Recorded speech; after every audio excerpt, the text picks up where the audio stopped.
नमस्कार मेरे बहुत बहुत प्यारे मित्रों। हम लोग जो है पिछले लेक्चर में बात किए थे एनवायरनमेंट से यानी पर्यावरण से जुड़ी हुई दो शब्दावली के बारे में। आज भी हम लोग क्या समझेंगे, पर्यावरण से संबंधित दो शब्दावली के बारे में जो बहुत ही महत्वपूर्ण है। हालांकि इसके बारे में चर्चा नहीं होती है। जैसे आप सिलेबस कवर करते हैं, सब्जेक्ट को पढ़ते हैं तो ये शब्दावलियाँ आती हैं, तो आपको समस्या ना आए उस शब्दावली को लेकर के, इसलिए मैंने ये एक श्रृंखला और प्रारंभ की है। आपके ही इस चैनल में प्लेलिस्ट मौजूद है। क्या है? प्लेलिस्ट मौजूद है जिसमें एनवायरनमेंट या फिर कहा जाए पर्यावरणीय शब्दावलियाँ नाम से ये प्लेलिस्ट मौजूद है। उसमें ये कई सारे आपको टॉपिक मिल जाएंगे जिसमें महत्वपूर्ण टॉपिक हैं 10% का ऊर्जा का नियम, आहार श्रृंखला, पोषण स्तर और भी कई सारे ऐसे टॉपिक हैं जो आपको लगता है कि नहीं समझ में आ रहे हैं, उसके बारे में हम लोग चर्चा किए हैं। ह्यूमस से भी रिलेटेड है। ह्यूमस क्या होता है इसके बारे में हम लोग चर्चा किए हुए हैं।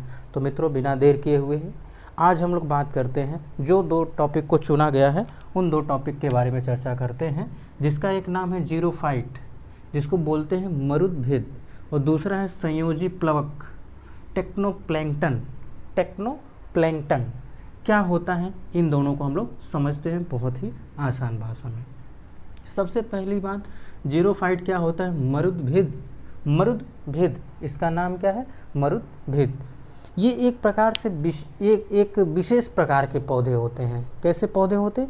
एक विशेष प्रकार के पौधे होते हैं। ये ऐसे प्रदेशों में उत्पन्न होते हैं, ऐसे प्रदेशों में उत्पन्न होते हैं जहाँ पर नमी की क्या होती है? बहुत कमी होती है।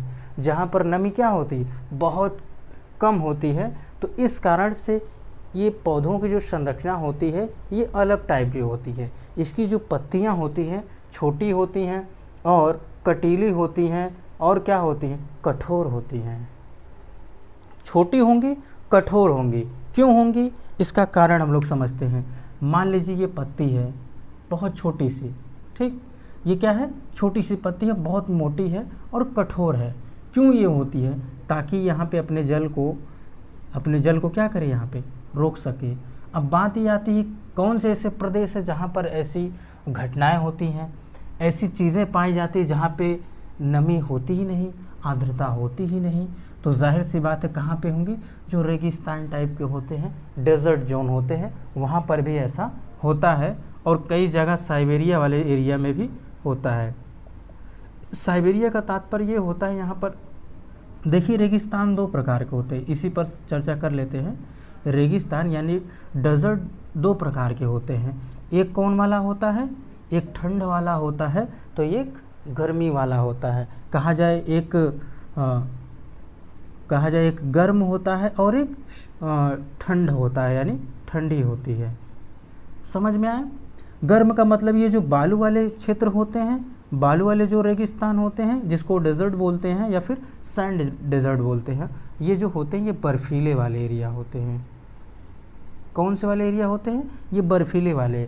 मैक्सिमम केस में ये जो पौधे होते हैं ये बर्फीले क्षेत्र में होते हैं, क्योंकि अगर इधर सैंड वाले डेजर्ट में अगर ये पाए जाएंगे तो यहाँ पर इनकी पत्तियाँ तो छोटी होंगी ही, साथ ही साथ उसमें कांटे होंगे। जैसे आप लोग जानते होंगे, नागफनी को जानते होंगे, नागफनी का जो पेड़ होता है उसको आप लोग जानते होंगे। इसमें ढेर सारे कांटे होते हैं इसके पत्तियों में। क्यों होते हैं? ताकि ये जल को क्या कर सके? बचा सके। और इसके साथ ही साथ इनकी जो जड़ें होती हैं वो बड़ी मोटी होती हैं, बहुत मोटी होती हैं। क्यों मोटी होती हैं? यहाँ पर भी क्या करेंगे? ये इसको जल को क्या कर सकेंगे? रोक सकेंगे। ये क्या होंगी? इनकी जड़ें मोटी होंगी और यहाँ पे एक लेयर पाया जाएगा, जड़ों में ही एक लेयर पाया जाएगा, ताकि यहाँ पर क्या कर सके? ये जल को क्या कर सके? धारण कर सके या रोक सके या क्या कर सके? सेव रख सके, स्टोर रख सके। समझ में आया? तो जीरोफाइट बहुत ही सिंपल सा था। ये है कि कई बार प्रश्न पूछ लिए जाते हैं, कैसे प्रदेशों में उत्पन्न होते हैं और किस कारण से इनकी पत्तियाँ मोटी होती हैं, कठोर होती हैं, इनके जड़ क्यों मोटे होते हैं, इस सब पे क्या होते हैं? प्रश्न बन जाते हैं। तो अगर आप इसे जानते रहेंगे तो कथन कारण में अगर पूछे जाएंगे तो आप आसानी से इसका आंसर कर पाएंगे। तो संयोजी प्लवक क्या होता है, टेक्नोप्लैंक्टन क्या होता है, ये जाहिर सी बात है एक छोटा सा जीव होता है। जो छोटा सा जीव होता है ये झीलों और तालाबों के किनारे क्या होते हैं, जल में तैरते रहते हैं, और ये हमेशा वाही होते हैं। वाही का मतलब हमेशा बहते रहते हैं, कहीं यहाँ कहीं वहाँ। और कई बार ऐसा होता है कि ये जब तेज़ से धाराएं चलती हैं, यानी कि धाराएं जब तेज़ से बहने लगती है तो उन धाराओं के साथ ही ये क्या कर जाते हैं, जलाशय के अंदर पहुंच जाते हैं। जलाशय के अंदर का मतलब क्या होता है, नीचे चले जाते हैं, या फिर कहा जाए तालाब या जो झील है इसके गर्भ में चले जाते हैं। समझ में आ गया होगा कि संयोजी प्लवक क्या होते हैं।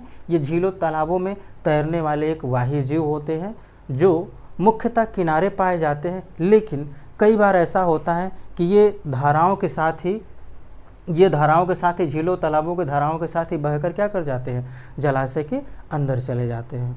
तो मित्रों आज ही हम लोग 2 टॉपिक को समझे हैं, ऐसे ही हम लोग और टॉपिक को समझेंगे। हाँ, आपका जो श्रृंखला मैंने प्रारंभ किया अनुच्छेदों का, वो भी क्रमशः आरंभ ही रहेगा, वो रुकेगा नहीं, उसको हम लोग चर्चा करते रहेंगे। बीच बीच में समय निकाल कर इस पे भी करेंगे, उस पे भी करेंगे। अगर आप लोगों ने डिमांड किया तो पर्यावरण के लिए ही एक अलग सा प्लेलिस्ट बनाया जाएगा जिसमें टॉपिक वाइज या फिर चैप्टर वाइज हम लोग चर्चा करेंगे। तो मित्रों आज के लिए बस इतना ही, हम लोग मिलते हैं नेक्स्ट वीडियो में, तब तक के लिए नमस्कार।